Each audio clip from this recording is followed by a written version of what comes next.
नमस्कार,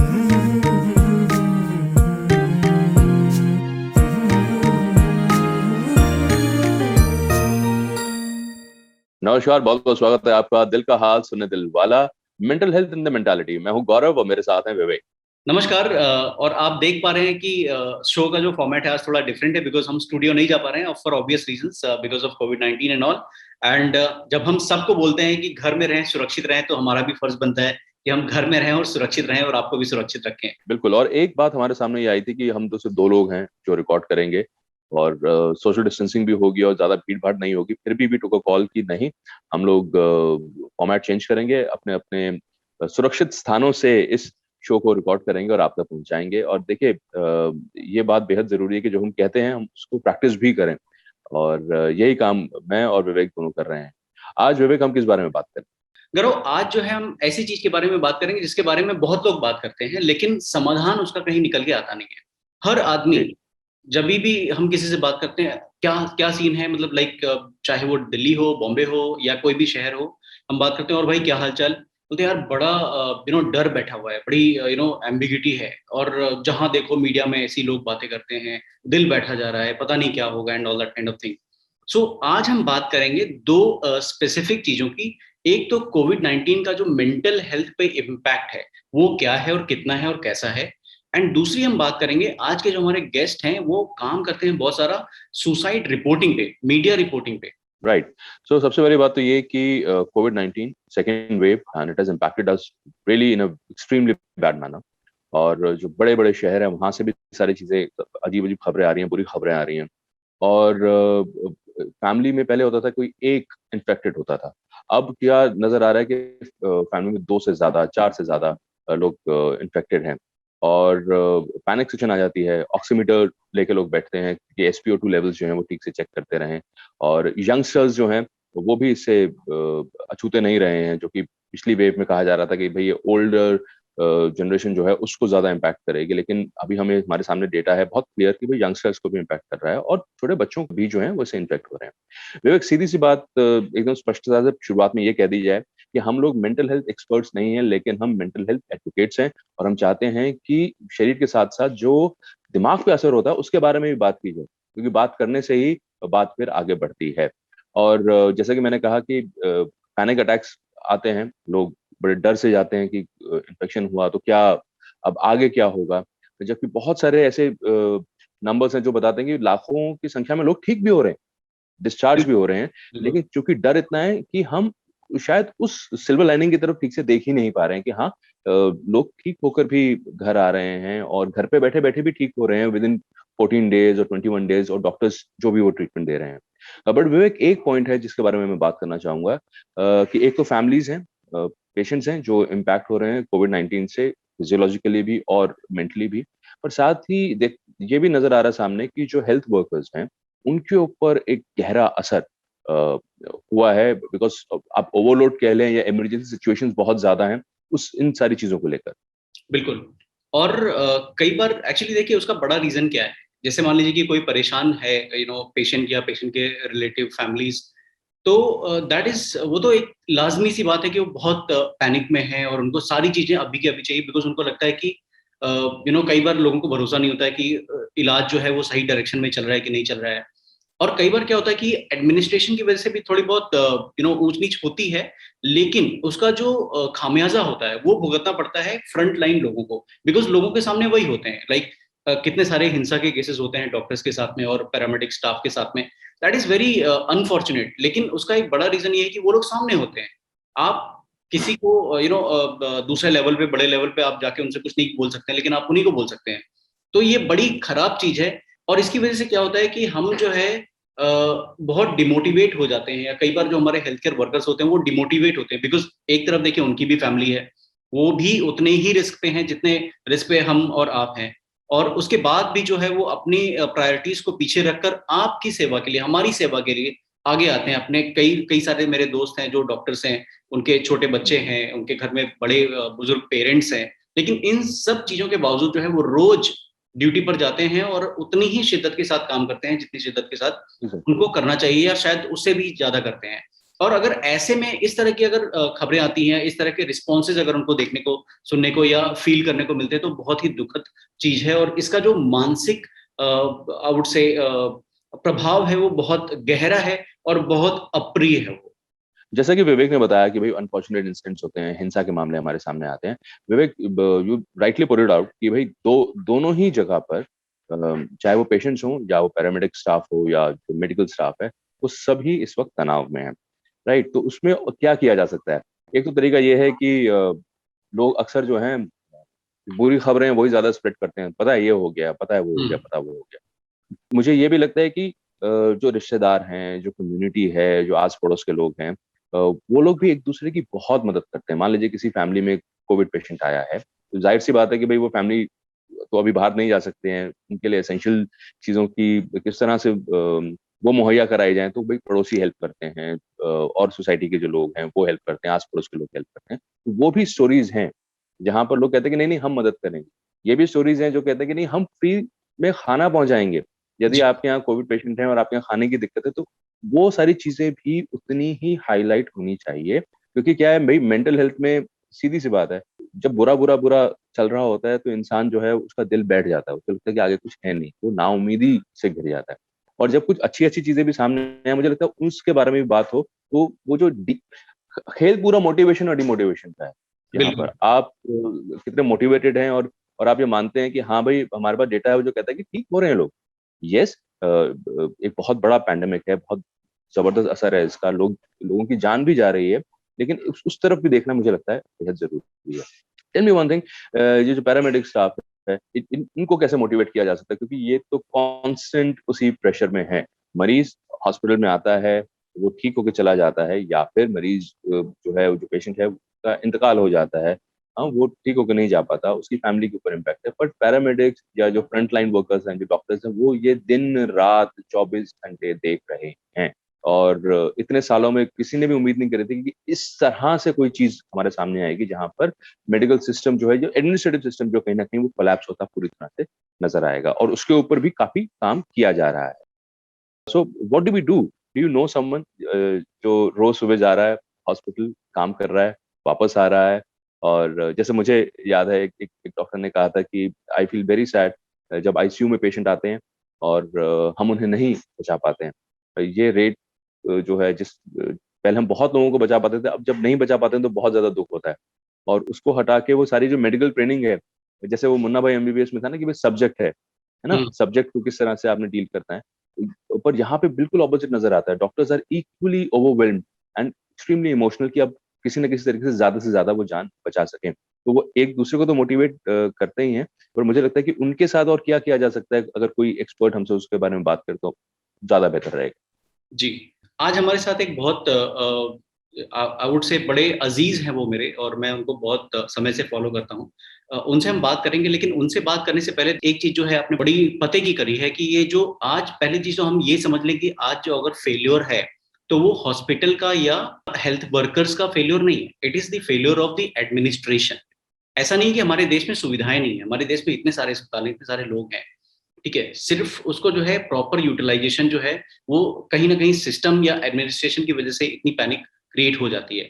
दूसरी चीज आपने बड़ी इंपॉर्टेंट बात करी कि जो हमारे हेल्थ वर्कर्स हैं या जो हमारे जो लोग जिनको जो फ्रंट लाइन वॉरियर्स हैं, उनको अपने लिए क्या करना चाहिए, बिकॉज देखिए बर्न आउट होना बहुत लाजमी है।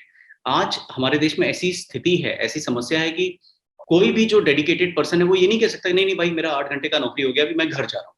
ऐसा हो रहा ही नहीं है, मतलब because people are working for 16 hours. कई कई बार तो लोग अस्पतालों में सो रहे हैं और वापस उठ के फिर वही सारा काम कर रहे हैं। तो समस्या जो है बड़ी डिफरेंट है। मुझे लगता है कि बड़ी कारगर साबित हो सकती है वो ये है कि कई बार आई एम श्योर आपने भी नोटिस किया रहेगा, हमारे साथ भी होता है कई बार जब हम काम में बड़े तल्लीन होते हैं, बिजी होते हैं, तो हम खाना भूल जाते हैं, हम समय पे खाते नहीं है। तो ये एक जो चीज है मैं यहाँ पे इस शो के माध्यम से लोगों को कहना चाहूंगा कि भाई अगर आप हेल्थ केयर वर्कर हैं तो अपने हाथ में, अपने पास में कुछ एक ऐसी चीज रखिए, मे बी ड्राई फ्रूट और समथिंग, जो आप समय समय पर आप उसको कंज्यूम करते रहें, सो दैट आपका एनर्जी लेवल बरकरार रहे। एंड दूसरी चीज, आप बहुत ज्यादा लोड लेने की वजह से आप मानसिक तनाव में अगर हैं तो प्लीज बात कीजिए किसी से, क्योंकि ये बात करना बहुत जरूरी है। ये जो बर्नआउट है, ये जो कहीं वेंट आउट करना बहुत जरूरी है। एंड इसके बड़े केसेस हुए हैं। इस पैंडेमिक ने हमारे बहुत सारे डॉक्टर साथी हैं जिन्होंने इस दुनिया को छोड़ने का डिसीजन लिया, और not because of anything else, but वो रोज जो है अपने सामने इतने सारे लोगों को जाते हुए देखकर बड़ा डिप्रेस हो गए थे, और मतलब कहीं ना कहीं उनको लगा कि उनका जो वो सब्र का बांध है वो टूट गया था। तो वो जो चीज है वो हम रोक सकते हैं अगर हम उनको वो एटमॉस्फेयर दें, उनकी हम बातें सुने, उनसे एम्पैथाइज करें, और उनकी कॉन्फिडेंशियलिटी को मेंटेन रखते हुए जो है सिर्फ उनकी बात सुन लें। उनको कुछ हमसे चाहिए नहीं है, बस यही है। और आज जो है हमारे साथ हैं डॉक्टर सौमित्रा पठारे, जो कि पुणे के एक साइकेट्रिस्ट हैं और काफी सालों से बहुत सारा काम कर रहे हैं। एंड डॉक्टर साहब जो है यूएस रिटर्न हैं, और काफी साल जो है वेस्टर्न वर्ल्ड में काम करने के बाद उन्होंने चूज किया कि वो वापस आकर देश की सेवा करेंगे। और दो जो है बड़े काम करते हैं डॉक्टर साहब, जैसा कि अभी आपने बड़ा राइटली पॉइंट आउट किया कि हमारे आसपास जो है ना निगेटिविटी जाता है, लाइक क्या राइट। बुरी चीजें हो गई हैं उसके बारे में लोग ज्यादा बात करते हैं, क्या अच्छी चीजें हैं उसके बारे में लोग रिलेटिवली कम बात करते हैं। डॉक्टर साहब एक प्रोजेक्ट चलाते हैं जिसका नाम है सायरन, और ये जो है it is about media reporting. Because ऐसा ओके। उनका मानना है, हालांकि ज्यादा हम डॉक्टर साहब से जानेंगे कि ये क्या है और ये क्यों है। और हम बहुत बहुत स्वागत करते हैं डॉक्टर सौमित्रा पठारे का, जो कि हमारे साथ जुड़ रहे हैं हमारे शो पे दिल का हाल सुने दिलवाला, mental health and the mentality में। थैंक यू, धन्यवाद। आप मुझे इस शो पे बुलाया इसके लिए धन्यवाद। मैं एक साइकेट्रिस्ट हूँ। मैं बम्बई में केईएम हॉस्पिटल में ट्रेन हुआ था। मैं बाद में यूके में गया था, ब्रिटेन में गया था। वहाँ पे 10-12 साल मैंने काम किया है और पिछले 20 साल से मैं पुणे में काम कर रहा हूँ। मैं यहाँ पे एक centre for mental health law and policy जो है वहाँ पे डायरेक्टर के तरह काम करता हूँ, और थोड़े से समय में मैं मेरे पेशेंट भी देखता हूँ, और मेरी छोटी सी प्रैक्टिस भी है जो मैं करते रहता हूँ। सायरन प्रोजेक्ट इज ट्रैकिंग, जो मीडिया में सुसाइड के रिपोर्ट्स आते हैं उसको हम ट्रैक करते हैं। आप कहोगे ये क्यों कर रहे हो आप? तो इसके पीछे वजह है। अभी दुनिया भर में रिसर्च ने शो किया है कि जिस प्रकार से मीडिया सुसाइड के स्टोरीज को पब्लिश करती है उसका सुसाइड रेट पे असर हो सकता है। In fact research says that if media reports suicides more appropriately, then we could prevent about 1 to 2% of suicides in a year. Okay, now you might say 1-2% से क्या होने वाला है, लेकिन इस देश में साल भर में 2.5 लाख लोग सुसाइड से मरते हैं। अब आप 1-2% की भी बात करो तो आप 3 से 5 हजार लोगों की जान बच सकती है अगर हमारी मीडिया सुसाइड के रिपोर्टिंग सही तरीके से करे। अब सही तरीके से करे मतलब क्या करे? तो सही तरीके से करने के लिए गाइडलाइंस है, WHO की गाइडलाइंस है, हमारे प्रेस काउंसिल ऑफ इंडिया की भी गाइडलाइंस है कि सुसाइड की रिपोर्ट्स आप कैसे पब्लिश करो, कैसे जनता तक आप पहुंचाओ। That is why trying to see is कि जो सुसाइड की स्टोरीज हमारे प्रेस में पब्लिश होती है ये गाइडलाइंस को कितना फॉलो करती है। और हमने जैसे उनका कहते हैं ना कि लीग टेबल बना दिया है, रैंकिंग टेबल बना दिया। हर एक स्टोरी को हम पॉइंट्स देते हैं based on how much they have followed the guidelines or how much they have not followed the guidelines, and we publish a ranking table of this, of all the stories which are published in every quarter. So हर 3 महीने हम ये ranking table publish करते हैं बताने के लिए, ताकि newspaper वाले भी जान लेना कि वो कितना compliant है। मतलब और उनको समझने के लिए आसान है। हम 10 में से स्कोर कर देते हैं उसको, तो 10 में से आपको कितने पॉइंट मिले बस उनको दिख जाता है। ये सायरन प्रोजेक्ट शुरू करके अभी ऑलमोस्ट साल होने आया। हमने 3 क्वार्टर के रिजल्ट्स पब्लिश किए हैं। There is not a marked improvement. It is not like कि बस हर क्वार्टर इम्प्रूवमेंट होते जा रहा है। The positive story scores are still only in the range of 2 and 3 out of 10. You would have thought that all stories should be in a 9 out of 10 or a 10 out of 10, but they are not. They're still, the average is at 2 and 3, which is quite poor. But what we are hoping is that at some day the newspaper walas will look at this and say, यार हमको कुछ तो improve करना है। Doctor साहब हमें ये बताइए कि जो कोविड-19 जो पैंडेमिक है इसका मेंटल हेल्थ पे क्या इम्पैक्ट है? क्या इसकी वजह से सुसाइड्स रेट बढ़े हैं? क्या इसकी वजह से लोगों में बर्नआउट ज्यादा हो रहा है? या क्या है, मतलब ये पूरा माजरा क्या है डॉक्टर साहब हमें बताइए। We don't have good data on that. One of the things that we've been requesting the government also is to release that data. because the National Crime Records Bureau does collect data on suicides and has been doing so for many years. And so they will have the data for 2020 and now even for 2021. If they release that data, we will be able to answer first the question, have suicides gone up during COVID times? That is the first question, which we don't really have an answer to, but we do have some pointers. So, for example, last year, we do have newspaper reports from many police commissionerates, like from Kolkata, Ludhiana, Pune, police commissioners saying that the records of suicides in our police commissionerate has gone up. This was during the lockdown last year. So there is some, but again, that is just few places. We don't know what is happening across the country. So that is the first thing. The lack of data is a real challenge. We don't know whether suicides have gone up, whether suicides have gone down, or whether they've remained the same. That is a challenge which we have grappled with without having any data. The second issue is that the mental health effects of COVID are now very well documented. And Covid के mental health effect अलग अलग लोगों पे हो रहे हैं. जैसे जिसको कोविड हो गया है, in fact somebody who's had COVID, mental health problems after COVID are some of the most commonest complications of COVID. You know, if you see research which is being published from Europe now, then more than 50% of people who recover from COVID have mental health problems in the 6 and 12 months after they've had COVID. So that is one group which has a very high rate of mental health problems. The other group which has got a very high rate of mental health problems is obviously all healthcare workers, all what we call first responders.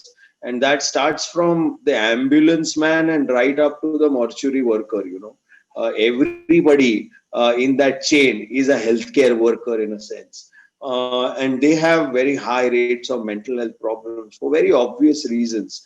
What has happened, what COVID has done is also has stressed our healthcare system so that our healthcare professionals are working longer hours, are working without a break, very often having to deal with problems which they have no control over. अब अगर hospital में oxygen नहीं है तो वो बेचारा doctor क्या कर सकता है या वो नर्स क्या कर सकती है? वो तो अपने घर से ऑक्सीजन नहीं ले आ सकते और ऑक्सीजन लाना उनका काम नहीं है. ऑक्सीजन लाना तो हॉस्पिटल के एडमिनिस्ट्रेशन का काम है. तो ये वो क्या कर सकते हैं. लेकिन जो जनता रहती है वो बस अपने सामने नर्स और डॉक्टर को देखती है तो उनको गाली गलौज चिल्लाना वो सब होता है. So what happens is very often they are having to face the brunt of problems over which they have no control. So along with long working hours, no breaks, and then having to face this kind of situation, that puts a huge strain on all the healthcare workers. And that is everybody, starting with the ambulance to the guy in the mortuary. Everybody in that healthcare system is under stress. So that is a second group which we need to really worry about. And the third group which I think we need to really worry about is children. Especially various groups. One is children who have been orphaned because of COVID, you know, जिनके माता पिता दोनों गुजर गए या एक गुजर गया because of COVID. These are young children, and what will it do to their mental health when they grow up is something that we really need to address very well. Or children because whose education is disrupted now because of COVID, who are sitting at home for 2 years in a row now. अभी आप देखो तो 1.5-2 साल हो गया सब बच्चे घर में बैठे हुए हैं. उनको बाहर नहीं जाने देते हम, उनको खेलने नहीं देते हम. So these are also issues which have a mental effect on growing children. So children are another group of very vulnerable population that we need to worry about. And the last and most vulnerable population, we talked about schizophrenia in our other conversation. You know, I don't know how many of your viewers are aware, but if you look at the risk factors for death after COVID, the first risk factor is obviously age. यानी कि the ones who are older, जो अगर आपकी उम्र ज्यादा है तो आपका कोविड की वजह से मौत होना more संभावना रहती है. But the second risk factor after age is schizophrenia. Okay, if you have a diagnosis of schizophrenia, you have the second highest risk factor for death. So many people with schizophrenia living in our communities are somebody who are a very high extremely vulnerable population, and we have not actually prioritized them for vaccination. बहुत बहुत शुक्रिया doctor Sumitra Pathare, आपने इतनी सारी बातें हमसे बांटी हैं और आप बहुत एक जबरदस्त काम कर रहे हैं, क्योंकि एक तरफ तो जो है वो फिजियोलॉजिकली लोगों को ठीक करने की कोशिश की जा रही है और दूसरी तरफ उसका जो इम्पैक्ट मेंटल हेल्थ पर आ रहा है उसके ऊपर भी बेहद ध्यान देने की जरूरत है, और वो काम आप कर रहे हैं। कुछ बड़ी हटके बातें आपने हमसे बांटी जिसकी शायद हम उम्मीद नहीं कर रहे थे, कि किस तरह से कभी कभी रिपोर्टिंग जो है उसका भी इम्पैक्ट क्या होता है। बहुत बहुत मैसिव स्केल पे ना हो, लेकिन अगर माइन्यूट स्केल पर भी हो रहा है तो वो नंबर्स जो है वो बढ़ जाते हैं अगर उसका नेगेटिव इम्पैक्ट हमारे सामने आता है। विवेक, एक बात मैं ये कहना चाहता हूँ कि दिल का हाल सुने दिल वाला, यही लाइन अगर हम सब अभी समझ लें, दिल से ही एक दूसरे को सुने, और एक दूसरे को नसीहत देने की आवश्यकता नहीं है, एक दूसरे को सुनने की शायद आवश्यकता है। वो जब डर निकल जाता है ना, तो फिर इंसान की बॉडी, इंसान का मन मस्तिष्क जो है वो अपने आप ही उस बीमारी से लड़ने के लिए और मजबूत हो जाता है। तो यदि ये ही लाइन इस कठिन समय में हमारे सामने रहे, दिल का हाल सुने दिल वाला, तो ये काम अगर आप करेंगे तो भी बहुत सारी बहुत मदद होगी, और मोटिवेटेड सोसाइटी जो है वो बड़ी से बड़ी समस्या को सुलझा लेती है। ये इस पे तो हमारा पूरा विश्वास है। Thank you so much for being with us, and हम इसी तरह से आपसे बात करते रहेंगे, आपका हौसला बढ़ाते रहेंगे और आपको मुखातिब कराते रहेंगे मेंटल हेल्थ एक्सपर्ट से, जो कि अपने ज्ञान और अपने एक्सपीरियंस के बेसिस पे हमें एनलाइटन करते रहेंगे और हमें एक बेहतर इंसान और बेहतर सोसाइटी बनने में मदद करते रहेंगे। और एक चीज चलते चलते मैं बोलना चाहूंगा विवेक, कि आप हमसे जब कांटेक्ट करते हैं, जो एनजीओज के ऊपर आप जाते हैं, यदि आपको लगे कि कुछ सवाल आपके भी हैं तो वो भी आप हमसे शेयर करें, ताकि आने वाले एपिसोड्स में और भी एक्सपर्ट्स तक हम सवालों को पहुंचा सके। अमूमन तो हम कोशिश करते हैं कि सारे जो है वो सवाल जो है एक अम्ब्रेला थॉट बनाकर अपने एक्सपर्ट के सामने रखें, और लेकिन फिर भी कोई सवाल अगर छूटता है तो आप हमसे जरूर वो बांटें। तो मुलाकात होती है नेक्स्ट एपिसोड में ऑन दिल का हाल सुने दिल वाला, mental health and the mentality, with Gaurav and Vivek. Thank you.